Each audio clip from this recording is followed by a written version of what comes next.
Hello. In this presentation, we're going to explore the differences between the use of the active voice and the passive voice.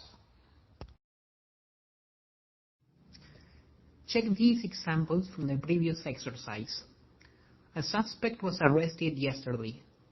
A new immigration law was passed.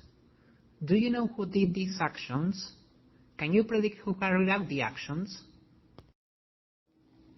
In the first sentence, the police arrested the suspect.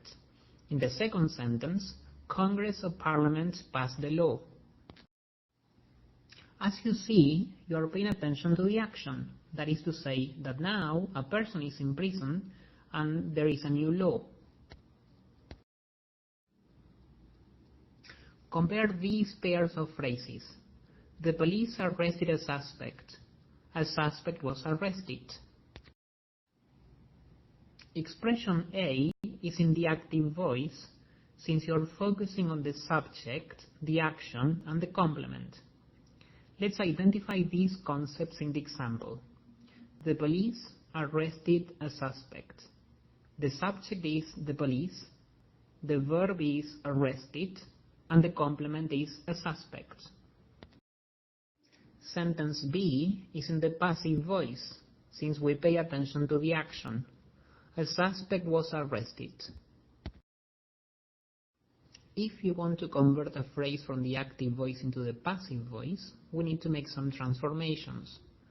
The complement from sentence A now is a subject. When we say a suspect, is this word singular or plural? It's singular. What about the verb in the original phrase? In which tense is it? It's in the past.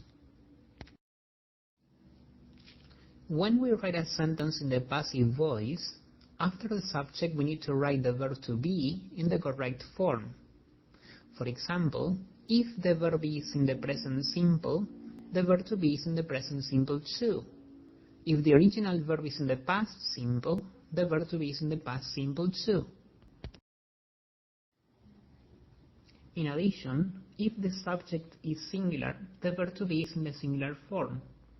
So what happens if the subject is plural? The verb to be is plural too.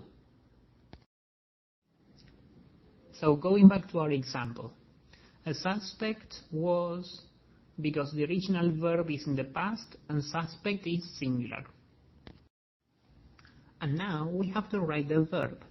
But first, we need to make a little change. When we use the passive voice, verbs are written in the past participle. That is to say, the third column form. In our example, a suspect was arrested.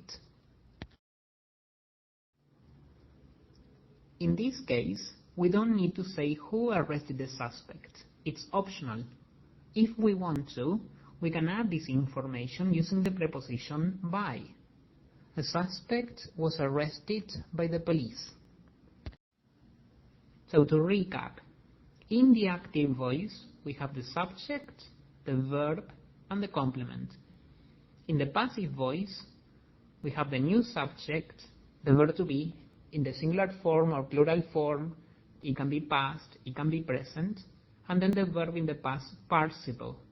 And if necessary, the preposition by and the agent.